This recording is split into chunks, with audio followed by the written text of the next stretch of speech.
Bonjour, c'est Joël Bernard de moncoachdegolf.com. Alors aujourd'hui, je voudrais partager avec vous la technique que j'utilise personnellement pour lire les greens. Et oui, lire les greens, c'est essentiel. Pourquoi? Parce que 98% des putts que vous allez avoir à jouer sur un parcours vont être en pente. Et oui, seulement 2% des putts sont plats. Pourquoi? Eh bien, tout simplement parce que d'un point de vue architectural, il est essentiel d'avoir un point haut et un point bas sur un green. Pourquoi? Pour favoriser tout simplement l'évacuation de l'eau.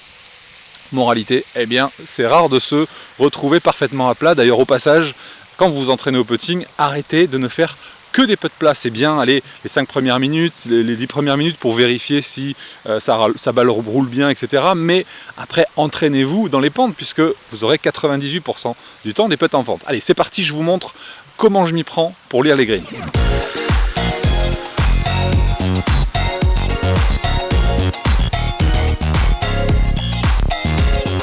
C'est parti, voici le processus ultra simple et plus rapide, vous allez pouvoir le faire en moins de 30 secondes. Vous avez 40 secondes pour putter et 1 minute si vous êtes le premier à putter sur le green. Mais il va vous permettre donc non seulement d'avoir une idée assez claire de ce que vous devez faire, mais en plus de mettre en évidence ce qu'un autre gourou du putting, je vous ai parlé d'Harold Swash tout à l'heure, là on va parler de Dave Pelz qui a mis en évidence que plus de 90% des golfeurs ne prenaient pas suffisamment de pente. Et là on va s'en apercevoir. Alors, comment on va faire directement ? On va venir se mettre derrière la balle pour regarder la pente. Et là, on va imaginer si en puttant droit, d'accord, si on joue droit sur le trou, comment va se comporter la balle. Est-ce qu'elle va, là c'est un putt droite-gauche, est-ce qu'elle va descendre 5 cm, 10 cm, passer 15 ou 20-25 cm en dessous du trou? Ça, vous devez l'imaginer. Là, pour la vidéo, je vais le jouer. Je vais jouer droit, comme si le putt était parfaitement droit, en essayant évidemment de putter à la bonne vitesse. Et là, regardez, ma balle passe au niveau du trou à cet endroit-là. C'est-à-dire, elle passe un bon 40 cm en dessous. Pourtant, je ne suis pas très loin, je dois être à 2,80 m. Là, la technique est très simple. Si vous imaginez, puisque bien sûr, vous ne pourrez pas faire de putt d'essai, évidemment, sauf quand vous êtes en scramble, ça c'est sympa, mais vous voyez, voilà, vous imaginez la trajectoire que va faire la balle. Moralité, vous allez déplacer votre trou, c'est-à-dire vous allez mettre une cible virtuelle ici. Hop, tiens, pour la peine, je vais mettre mon capuchon de putter qui va faire un trou virtuel justement, regardez, ici. Et maintenant, il va s'agir de faire un putt parfaitement droit, mais vers la cible virtuelle. Je vais prendre le capuchon. Je m'aligne vers le capuchon.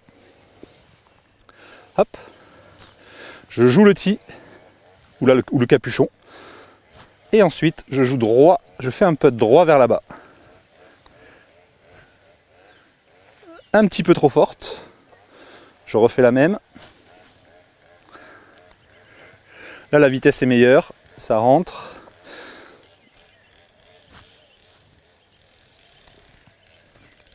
Voilà, là ça met l'accent sur un point très, très important, qui est aussi la notion de vitesse.